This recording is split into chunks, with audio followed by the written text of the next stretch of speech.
नमस्कार विद्यार्थी मित्रांनो, मागच्या व्हिडिओमध्ये आपण पाहिलं IBPS म्हणजे नेमकं काय, IBPS कशी एक्झाम घेते, नेमका पॅटर्न काय एक्झामचा, प्रिलिम्स कशी असते, मेन्स कशी असते, इंटरव्ह्यू कसा असतो, याचा सगळ्याचा ओव्हरव्ह्यू आपण मागच्या व्हिडिओमध्ये घेतला. बरोबर, तुम्हाला मी म्हटलं होतं मागच्या वेळेस की पुढच्या व्हिडिओमध्ये मी तुम्हाला नेमका सिलेबस काय आहे, प्रिलिम्सला काय विचारतात, कसे क्वेश्चन्स असतात, नेमकं कट ऑफ किती लागतो, फायनल सिलेक्शनचा कट ऑफ किती आहे, ह्या सगळ्याची माहिती मी सेकंड व्हिडिओमध्ये घेणार असं तुम्हाला मी म्हटलं होतं. विद्यार्थी मित्रांनो, आत्ताचा जो हा व्हिडिओ जो आहे ना, ह्या व्हिडिओमध्ये आपण नेमका इंग्लिशमध्ये नेमका सिलेबस काय आहे, रिझनिंगचा नेमका सिलेबस काय आहे, कॉन्टचा नेमका सिलेबस काय आहे, ह्या सगळ्याची माहिती आपण ह्या व्हिडिओमध्ये घेणार आहोत. ठीक आहे, चला विद्यार्थी आपण स्टार्ट करूया. बघा, एक थोडक्यात ओव्हरव्ह्यू सांगतो तुम्हाला. आपण पाहिलं होतं की IBPS PO ची एक्झाम बद्दल आपण माहिती पाहतोय. पोस्ट कोणती आहे, प्रोबेशनरी ऑफिसर. ठीक आहे, त्याच्यानंतर सिलेक्शन प्रोसेस कशी असणार आहे, तुमची प्रिलिम्स एक्झामिनेशन असणार आहे म्हणजे पूर्व परीक्षा असणार आहे, तुमची मुख्य परीक्षा असणार आहे आणि तुमचा इंटरव्ह्यू असणार आहे. ठीक आहे, हे आपण मागं पाहिलं होतं. त्याच्यानंतर मार्क्स कसे डिस्ट्रीब्यूट केलेले आहेत, म्हणजे कोणत्या सेक्शनला किती मार्क्स आहेत ते आपण पाहिलं होतं. प्रिलिम्स 100 मार्कांची असणार आहे, जी की क्वालिफाय असणार आहे फक्त. त्याच्यानंतर मुख्य परीक्षा ही 200 मार्कांची असणार आहे. त्याच्यानंतर डिस्क्रिप्टिव्ह जो पेपर जो होता आपण पाहिलं होतं, ज्याच्यामध्ये आपण एसे आणि आपलं निबंध आणि आपण पत्रलिखन, त्याला किती मार्क आहेत, 25 मार्क आहे. म्हणजे हे मेन्स किती मार्काची होती, 225 मार्काची. ठीक आहे, त्याच्यानंतर जो आपला इंटरव्ह्यू आहे म्हणजे मुलाखत जी आहे ती 100 मार्काची.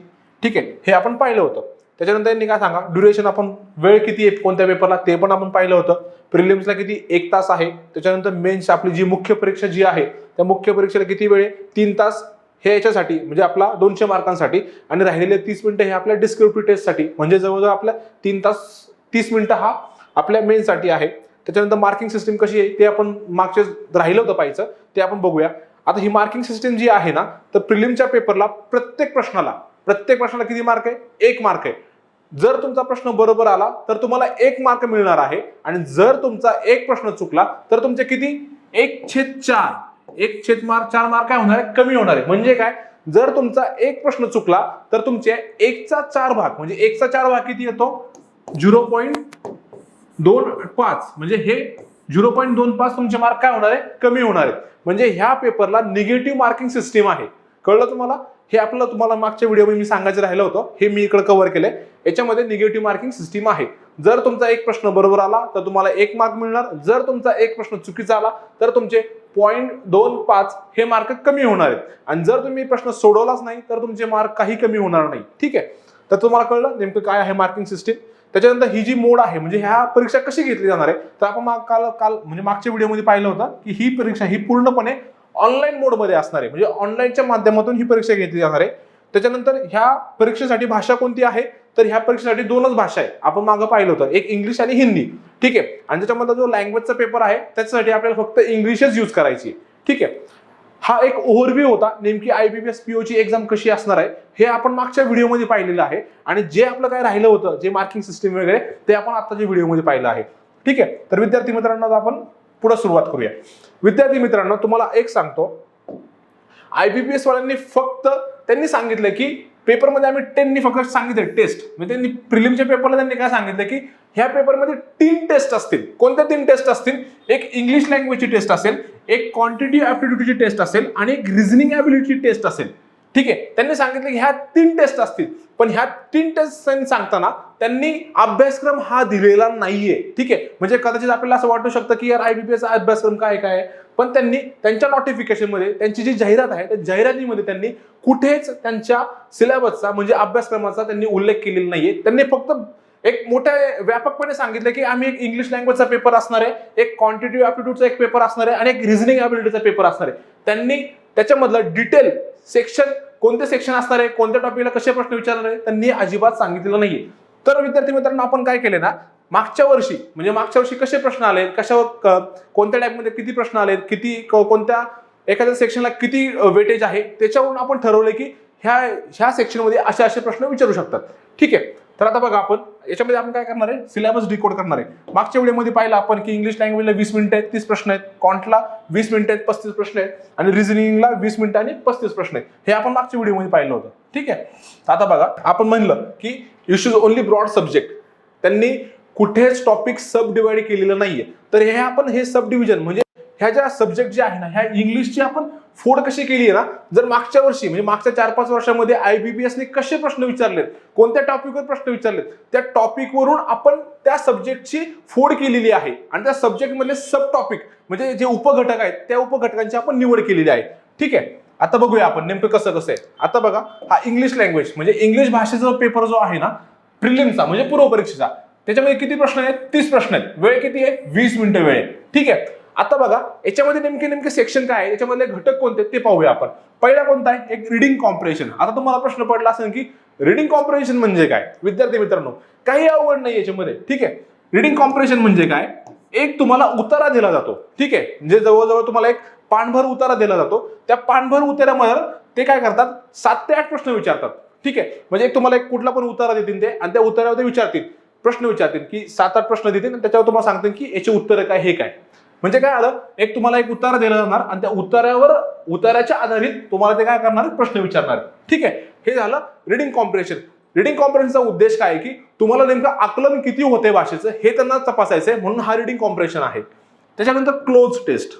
ठीक आहे, क्लोज टेस्ट म्हणजे काय असतं? एक तुम्हाला पॅराग्राफ दिला जातो मोठा असा, एक आहे ना, तुम्हाला एक पॅराग्राफ दिला जातो आणि त्याच्यामध्ये काय करतात ना, 1-2 ओळ म्हणजे एक ओळ दिली जाते आणि त्याच्यामधला एक शब्द आहे ना मिसिंग असतो. ठीक आहे, असे किती प्रश्न असतात? असे 5 ते 6 प्रश्न असतात. ठीक आहे, आणि याच्यामध्ये तुम्हाला काय करायचं असतं की एक योग्य शब्द इथं भरून तो पॅराग्राफ तुम्हाला कंप्लीट करायचा असतो, म्हणजे पूर्ण करायचा असतो. ते कशामध्ये असतं? क्लोज टेस्ट मध्ये असतं. मग ते काय करतात? 5 प्रश्न विचारतात, म्हणजे 5 आपल्याला तुम्हाला काय करायचे असतात?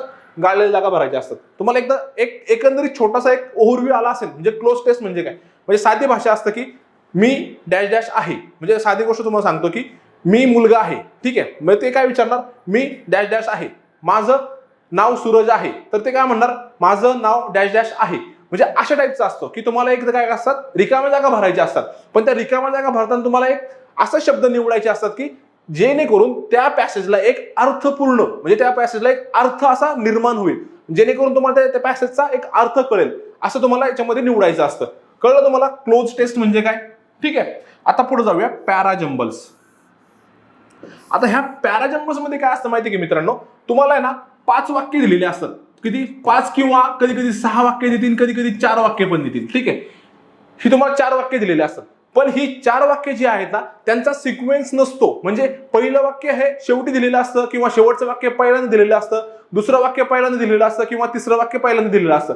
तर तुम्हाला त्या प्रश्नामध्ये काय म्हणतात की हे खालचे वाक्य दिलेली आहेत, ती वाक्य तुम्ही अनुक्रमे लावा. म्हणजे पहिलं वाक्य कोणतं असेल, दुसरं वाक्य कोणतं असेल, तिसरं वाक्य कोणतं असेल आणि चौथं वाक्य कोणतं असेल, जेणेकरून हे तुम्ही अनुक्रमे लावल्यानंतर जेणेकरून ते जो सगळा जो आहे त्या सगळ्या वाक्यांचा जो संच आहे त्या संचाला एक अर्थपूर्ण अर्थ असा निर्माण होईल किंवा एक अर्थपूर्ण असा मेसेज तुम्हाला येईल असं त्यांनी सांगितलेलं असतं. म्हणजे काय करतात पॅराजंबल्स मध्ये? तुम्हाला 5-6 वाक्य येतात आणि 5-6 वाक्य तुम्हाला ही सिक्वेन्सनी लावायला सांगतात. म्हणजे पहिलं वाक्य कोणते ते सांगा, दुसरं वाक्य कोणते ते सांगा, तिसरं वाक्य कोणते ते सांगा, चौथं वाक्य कोणते ते सांगा आणि 5चं वाक्य कोणते ते सांगा. म्हणजे असे याच्यावर किती प्रश्न असतात? 5 प्रश्न असतात. किती? 5. म्हणजे हे झाले 5 मार्क. ह्या क्लोज टेस्टला पण 5 मार्क असतात. ह्या पेपरला ह्याला सुद्धा ह्या जे रिडिंग कॉम्प्रिहेन्शन जे आहे याला सुद्धा कधी 5 प्रश्न विचारतात, कधी 8 प्रश्न विचारतात, कधी 7 प्रश्न विचारतात, त्यांच्यावर डिपेंड आहे. ठीक आहे, तर तुम्हाला कळलं असेल की जरा हे थोडे सेक्शन कम्पॅरेटिव्ह थोडेसे सोपे आहेत. त्याच्यानंतर बघा स्पॉटिंग दी एरर्स. स्पॉटिंग दी एरर्स म्हणजे काय? तुम्हाला एक वाक्य दिलं जातं. ठीक आहे, वाक्य दिलं जातं, त्या वाक्याचे ते 5 भागांमध्ये ते काय करतात? त्याची फोड करतात आणि तुम्हाला सांगतात ह्या 5 भागांमधला कोणता घटक हा व्याकरणाच्या दृष्टीने एकदम बरोबर आहे किंवा व्याकरणाच्या दृष्टीने चुकीचा आहे. म्हणजे तुम्हाला काय म्हणतात ते ह्या 5 घटकांमधील चुकीचा जो घटक आहे तो निवडा, असं ते काय सांगतात. या 5 घटकांमधला जो चुकीचा घटक आहे तो निवडा. म्हणजे काय करायचे? तुम्हाला एरर शोधायचा आहे, तुम्हाला त्याच्यामधली चूक शोधायची. ह्या चूक शोधायच्या याच्यावर सुद्धा किती प्रश्न असतात? 5 प्रश्न असतात. ठीक आहे, म्हणजे तुम्हाला काय करायचे? तुम्हाला याच्यामध्ये तुमचं व्याकरणीय दृष्ट्या तुमचं इंग्लिश किती चांगलं आहे, तुम्ही किती चांगलं, तुम्हाला किती ज्ञात आहेत गोष्टी हे याच्यामध्ये चेक केलं जातं. ठीक आहे, त्याच्यानंतर filling the blanks with the appropriate words. म्हणजे याच्यामध्ये काय करतात? तुम्हाला काय असतं? एक वाक्य दिलेलं असतं आणि त्या वाक्यामध्ये एक शब्द गाळलेला असतो किंवा एक प्रॉपर तुम्हाला शब्द जे टाकायचा असतो त्याच्यामध्ये तुम्हाला ते वर्ड याच्यामध्ये टाकायचा असतो. म्हणजे जेणेकरून असा वर्ड शोधा की त्या वाक्याला एक अर्थ निर्माण होईल. ठीक आहे, नंतर फ्रेजल सबस्टिट्यूशन आणि मिसलेनियस. ठीक आहे, हे अशा टाईपमध्ये हा इंग्लिश लँग्वेजचा पेपर असतो. म्हणजे याच्यामध्ये किती एवढे सेक्शन असतात. म्हणजे तुमचे हे सेक्शन जरी व्यवस्थित झाले तरी तुम्हाला मेन्सला सुद्धा ह्या गोष्टी कामाला येणार आहेत. ठीक आहे, कळलं तुम्हाला नेमकं काय? इंग्लिश लँग्वेजमध्ये किती किती घटक आहेत. एक रिडिंग कॉम्प्रेशन म्हणजे तुम्हाला एक पॅसेज देणार, त्या पॅसेजवरून तुम्हाला उत्तरं शोधायची. त्याच्यानंतर तुम्हाला एक क्लोज पॅसेज देणार म्हणजे काय, एक तुम्हाला पॅराग्राफ देणार आणि त्या पॅराग्राफमध्ये वेगवेगळ्या 5-6 ठिकाणी रिकाम्या जागा असणार आणि त्या रिकाम्या जागा तुम्हाला भरायच्यात, जेणेकरून त्या पॅसेजला एक अर्थ मिळेल, जेणेकरून ते अर्थ तुम्हाला त्या पॅसेजवरून काय लेखकाला सांगायचे ते कळेल. ते क्लोज टेस्टमध्ये असतं. पॅराजंबर्समध्ये काय असतं, तुम्हाला 5-6 वाक्य दिलेली असतात आणि ती वाक्य तुम्हाला एका सिक्वेन्सनी लावायची असतात. ठीक आहे. त्याच्यानंतर स्पॉटिंग एरर्स म्हणजे काय, तुम्हाला वाक्यामधला कोणता घटक हा व्याकरणीय दृष्टीने चुकीचा आहे हे तुम्हाला इथं स्पॉटिंग एरर्स मध्ये शोधायचं असतं. त्याच्यानंतर filling the blanks with appropriate words म्हणजे काय, तुम्हाला एक वाक्य दिलं जातं आणि त्याच्यामध्ये एक गाळलेली जागा असते, त्या गाळलेल्या जागी तुम्हाला एक व्यवस्थित शब्द टाकायचा आहे, जेणेकरून त्या वाक्याला एक अर्थ प्राप्त होईल. ठीक आहे. त्याच्यानंतर फ्रेजल सबस्टिट्यूशन आणि मिसलेनियस हे असे टॉपिक ह्या इंग्लिश लँग्वेजमध्ये आहे. हे जर तुम्ही सगळं व्यवस्थित केलं तर याच्यामध्ये तुम्हाला मेन्सचा पेपर, प्रिलिम्सचा पेपर हा व्यवस्थित कव्हर होईल. ठीक आहे. तुम्हाला असं वाटत असेल की यार मेन्सला वेगळा सिलेबस आहे का, प्रिलिम्सचा वेगळा सिलेबस, असं नाहीये.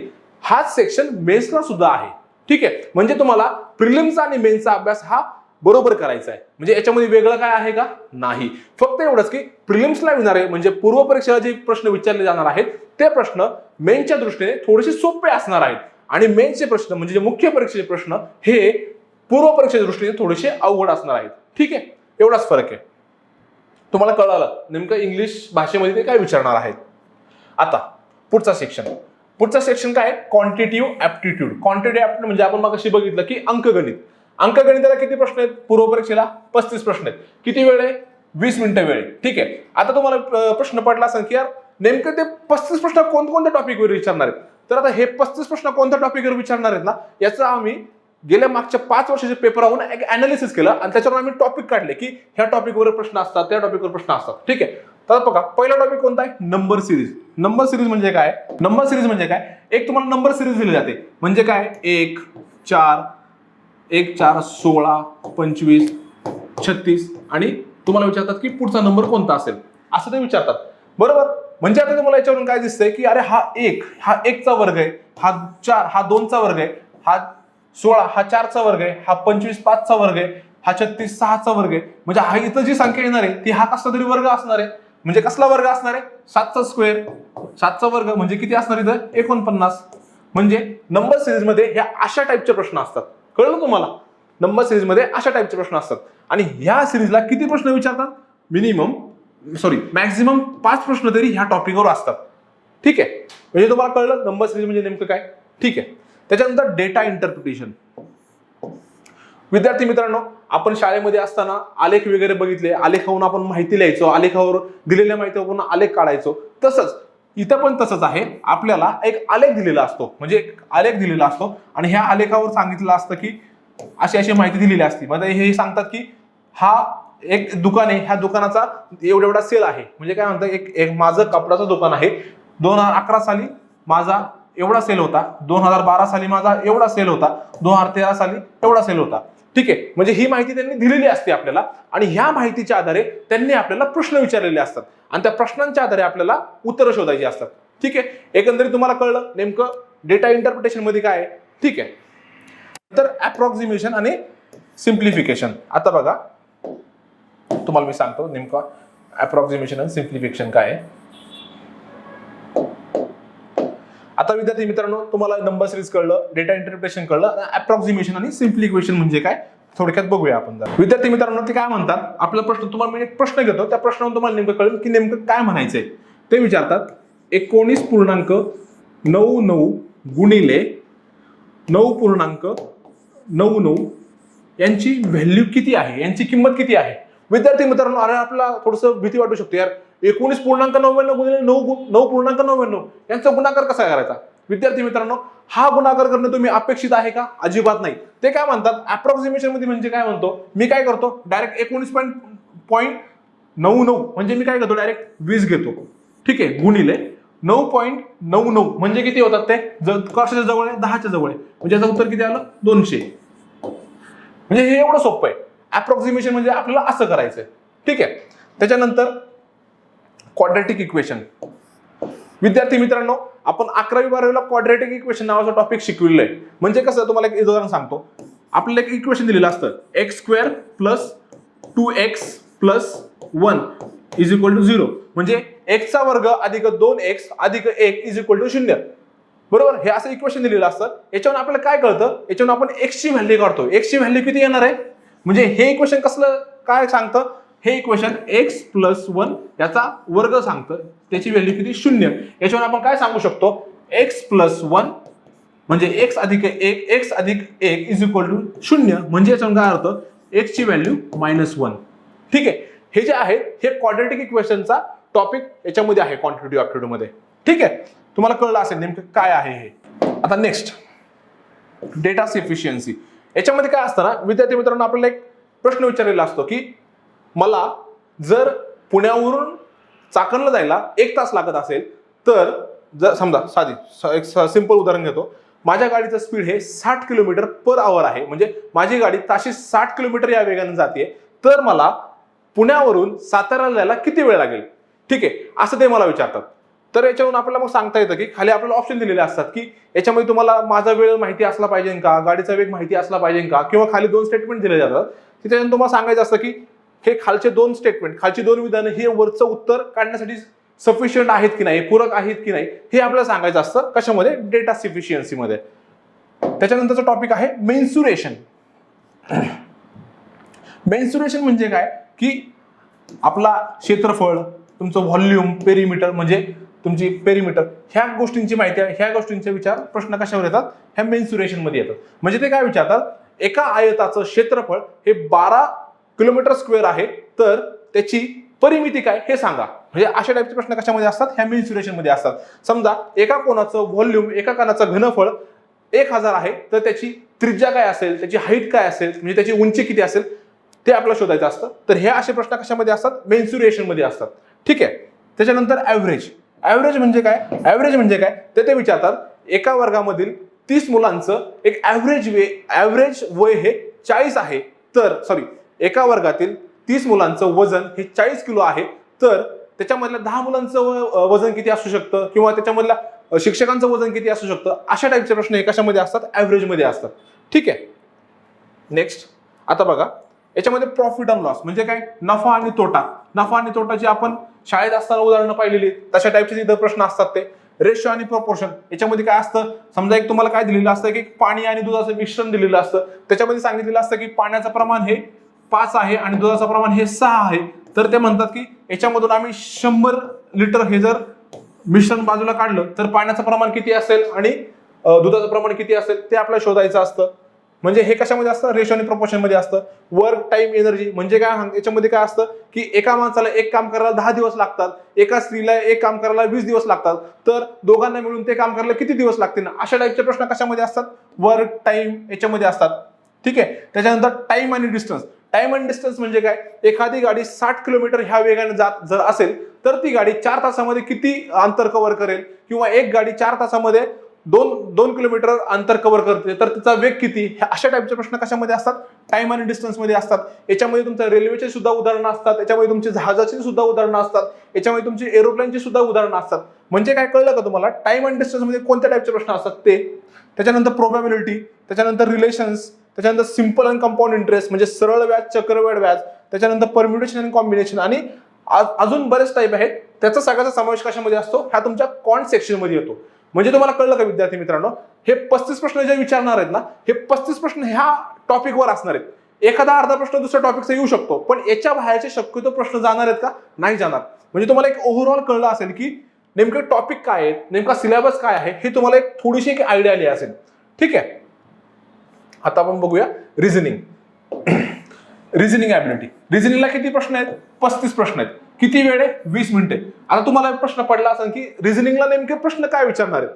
ठीक आहे. आता आपण बघूया कोडिंग आणि डिकोडिंग. आता कोडिंग आणि डिकोडिंग म्हणजे काय, ते काय म्हणतात, I love India. I love India.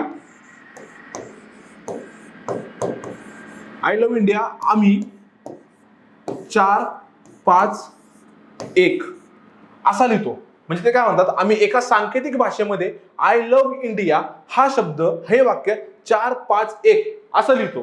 तर तुम्ही आम्हाला सांगा लव ह्या शब्दासाठी आम्ही कोणता अंक वापरला आहे, इंडिया ह्या शब्दासाठी आम्ही कोणता अंक वापरला आहे, किंवा आय ह्या शब्दासाठी आम्ही कोणता अंक वापरलेला आहे. तर विद्यार्थी मित्रांनो, याच्यावरून थोडंसं अवघड आहे की नेमकं कसं काढायचं. पण ऍक्च्युअल परीक्षेमध्ये जेव्हा आपण परीक्षा देत असतो तेव्हा ते आपल्याला दोन तीन विधानं देतात आणि त्या विधानावरून आपल्याला सांगतात की लव ह्या शब्दासाठी कोणता नंबर वापरलाय, इंडिया ह्या शब्दासाठी आम्ही कोणता नंबर वापरलाय, हे आपल्याला शोधायचं असतं. ठीक आहे, म्हणजे तुम्हाला कळलं असेल नेमकं कोडिंग आणि डिकोडिंग म्हणजे काय. ठीक आहे, त्यानंतर आहे topic blood relation. Blood relation म्हणजे काय, ते आपल्याला काय सांगतात की एका कुटुंबामध्ये 8 व्यक्ती आहेत. ए हा बी चा भाऊ आहे, सी हा डी चा वडील आहे. तर तुम्ही आम्हाला सांगा सी आणि ए मध्ये रिलेशन काय आहे, सी आणि ए मधलं त्यांचं नेमकं नातं काय आहे. असे नाते संबंधाचे प्रश्न कशामध्ये असतात, ब्लड रिलेशन्स मध्ये असतात. ठीक आहे, पझल्स म्हणजे काय, कोड. पझल्स म्हणजे काय, कोड. कोड तुम्हाला लगेच असं वाटेल की पेपर मधलं कोड नाही. जे आपल्या न्यूजपेपर मध्ये किंवा वर्तमानपत्रामध्ये जे कोड येतं ते कोड इथं नाहीये. इथं ते काय म्हणतात की एक इमारत आहे, एका इमारतीमध्ये 10 फ्लोअर आहेत, म्हणजे 10 मजले आहेत आणि 10 मजल्यांवर 10 लोक राहतात.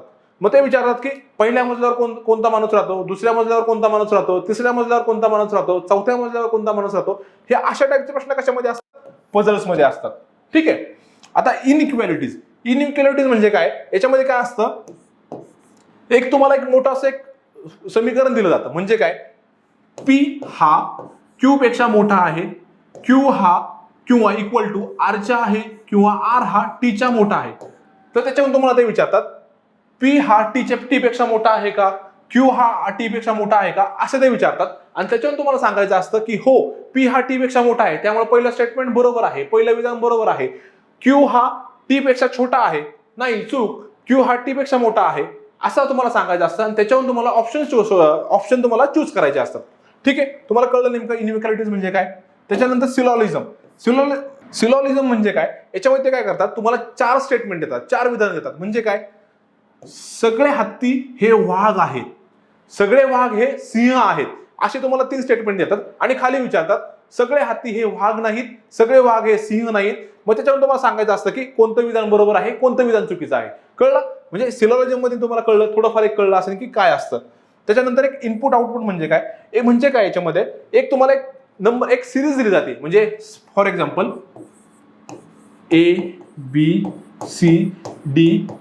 5 6 7 ही अशी एक सिरीज दिली जाते. त्याच्यानंतर ते म्हणतात की ही एक सिरीज आहे आणि ते एक मशीनचं इनपुट आहे, ही मशीनचं इनपुट आहे आणि ते मशीनला आम्ही दिलं तर मशीन काय करतं, त्याच्यावर प्रोसेस करतं आणि त्याच्यामध्ये ते म्हणतं की याचं पहिली पायरी ही बी आहे, सी आहे, डी आहे, ई आहे, 4 5 7 आहे. आणि मग नंतर काय म्हणतं की याची शेवटची पायरी काय असेल, याची दुसरी पायरी काय असेल, याची तिसरी पायरी काय असेल, हे तुम्हाला कशामध्ये शोधायचे, हे तुम्हाला इनपुट आणि आउटपुट मध्ये शोधायचे तुम्हाला. ठीक आहे, डेटा सफिशियन्सी याच्यामध्ये काय असतं, तुम्हाला एक विचारलेलं असतं, म्हणजे तुम्हाला एक स्टेटमेंट दिलेलं असतं की अ ला ब पासून सी पर्यंत जायला किती वेळ लागेल. मग खाली 2 विधानं दिलेली असतात. अ आणि ब मधलं अंतर 100 किलोमीटर आहे, ब आणि सी मधलं अंतर 50 मीटर आहे, तर आणि एचा गाडीचा वेग हा 60 किलोमीटर आहे. तर तुम्हाला विचारतात की ए पासून सी पर्यंत जायला किती वेळ लागेल. तर ते विचारतात की हे तिन्ही स्टेटमेंट तुम्हाला उत्तर शोधायला मदत करतायत का फक्त एकच विधान तुम्हाला मदत करते, का दुसरं 2च विधान मदत करतायत, हे तुम्हाला सांगायचं असतं. आणि त्याच्यावर तुम्हाला सांगायचं असतं की याच्यामधलं एक म्हणजे विधान 1 हे फक्त उत्तर शोधायला कारणीभूत आहे, विधान ब हे फक्त उत्तर शोधायला कारणीभूत आहे. म्हणजे तुम्हाला कळलं असेल डेटा सफिशियन्सी म्हणजे काय. त्याच्यानंतर डिस्टन्स आणि डायरेक्शन याच्यामध्ये काय सांगतात की अ हा पूर्व दिशेला 10 किलोमीटर जातो, तिथून तो डावीकडे वळून परत 10 किलोमीटर जातो.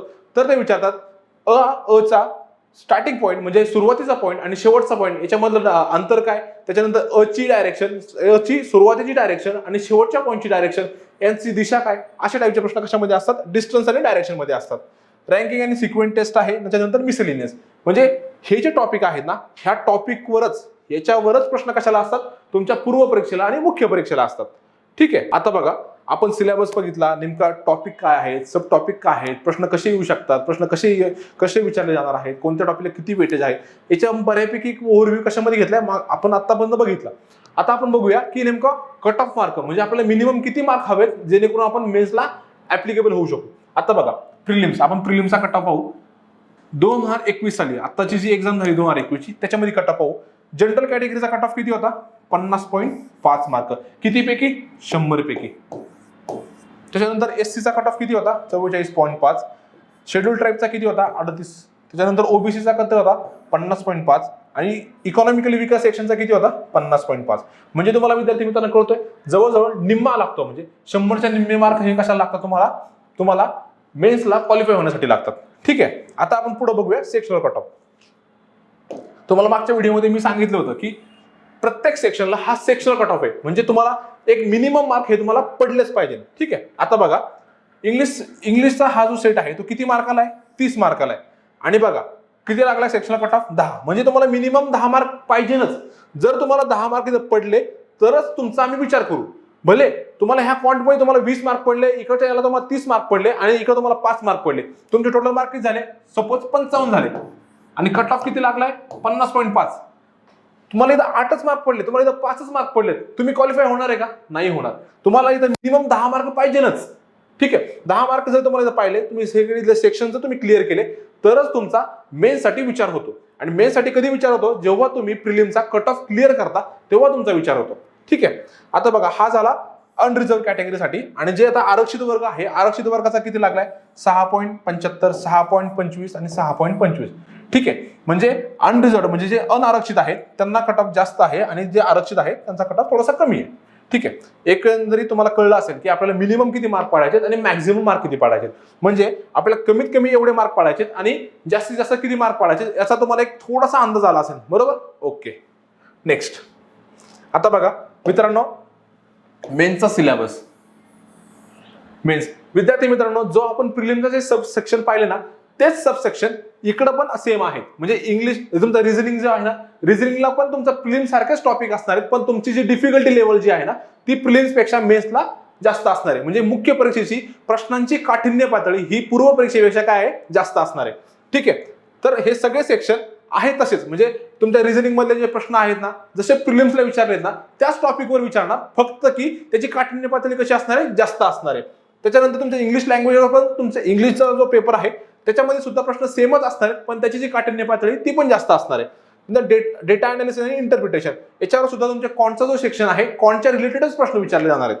ठीक आहे. आणि इंग्लिश लँग्वेज आपण हे मागच्या व्हिडिओमध्ये पाहिलेलं आहे. आता फक्त आपण बघूया म्हणजे आपला जो सेक्शन राहिला होता जनरल अवेअरनेस आणि फायनान्शियल अवेअरनेस त्याच्याबद्दल आपण माहिती पाहूया. तर आता ह्या जनरल अवेअरनेसचा हा जो प्रश्न आहे ना, हा जो सेक्शन आहे ना त्याला किती मार्क आहेत आपण पाहिले होते? त्याला 40 मार्क आहेत. बरोबर ना?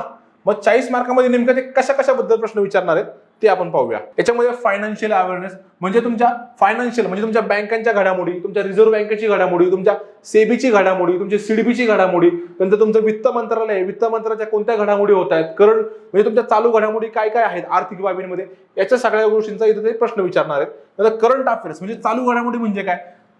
म्हणजे तुमच्या देशामध्ये काय काय होते सध्या, आज कोणता डिसिजन घेतला, आज कोणती योजना लागू झाली, आज कोणत्या योजनेला 5 वर्ष पूर्ण झाले, अशा टाईपचे प्रश्न कशामध्ये असतात? ह्या करंट अफेअर्स मध्ये असतात.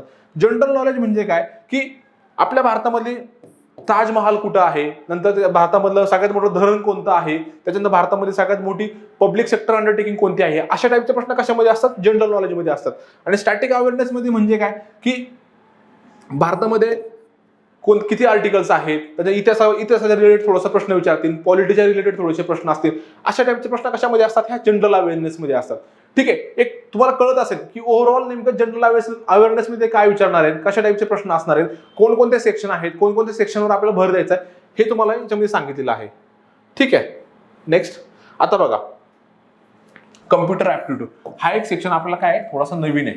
म्हणजे त्यांनी काय सांगितले रिझनिंगच्या पेपर बरोबर आम्ही तुम्हाला काय विचारणार आहे? कम्प्युटर ऍप्टिट्यूड विचारणार आहे. आता कम्प्युटर ऍप्टिट्यूडचे जे प्रश्न आहेत ना ते कशाच्या कोणत्या टॉपिकवर असणार आहेत? तुमचा इंटरनेटचा टॉपिक आहे त्याच्यावर ते प्रश्न विचारणार आहे, तुमचा मेमरीचा जो टॉपिक आहे त्याच्यावर प्रश्न विचारणार आहे, त्याच्यानंतर कीबोर्डचे शॉर्टकट्स जे आहेत जसं की आपण एखादा डेटा म्हणजे कम्प्युटरमधला डेटा जर आपल्याला कॉपी करायचा असेल तर आपण काय वापरतो? Ctrl+C ते वापरतो, तशा टाईपचे प्रश्न असणार आहेत. त्याच्यानंतर कम्प्युटरचे ॲब्रिव्हिएशन्स म्हणजे शॉर्ट फॉर्म्स, फुल फॉर्म्स म्हणजे काय, सीपीओ म्हणजे काय, त्याच्यानंतर रॅम म्हणजे काय, त्याच्यानंतर ROM म्हणजे काय, हे जे फुल फॉर्म आहेत ना ह्या फुल फॉर्मवर पण प्रश्न असतात.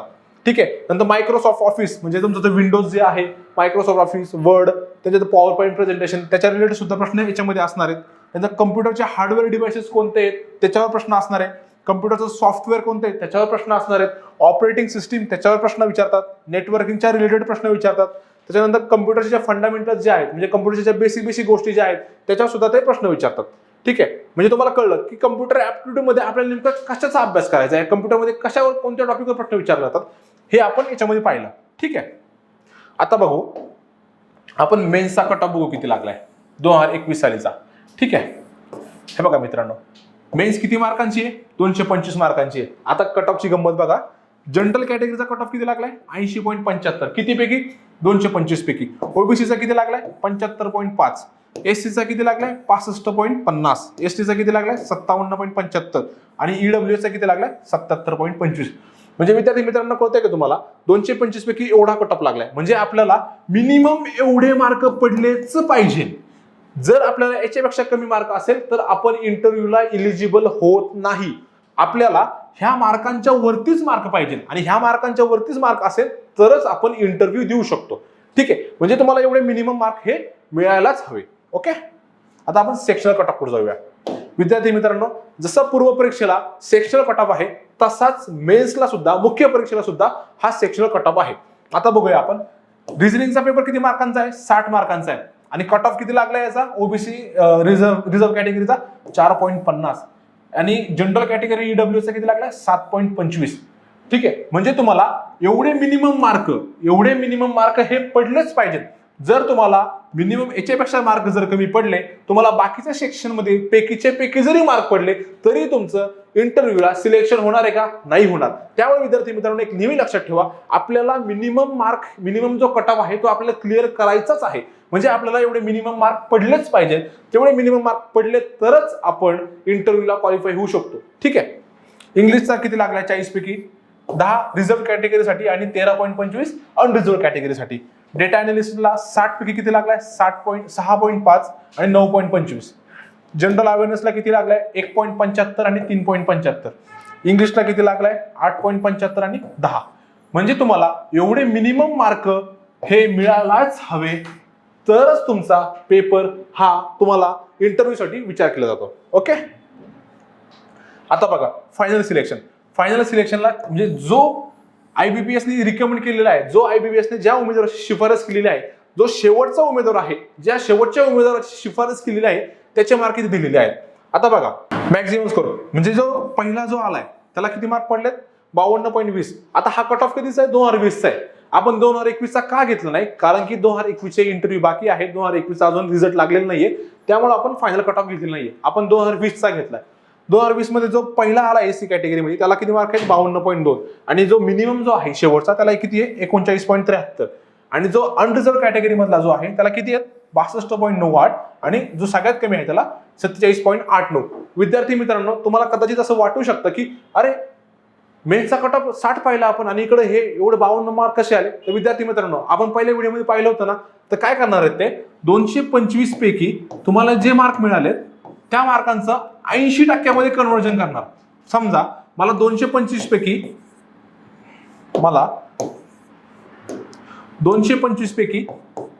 100 मार्क मिळाले. ठीक आहे, 200 पैकी मला 100 मार्क मिळाले तर आयबीपीएस वाले काय म्हणणार? तर तुला 80 पैकी किती मार्क मिळाले ते काढणार आणि ते मार्क धरून तुमचा फायनल मार्क काढणार.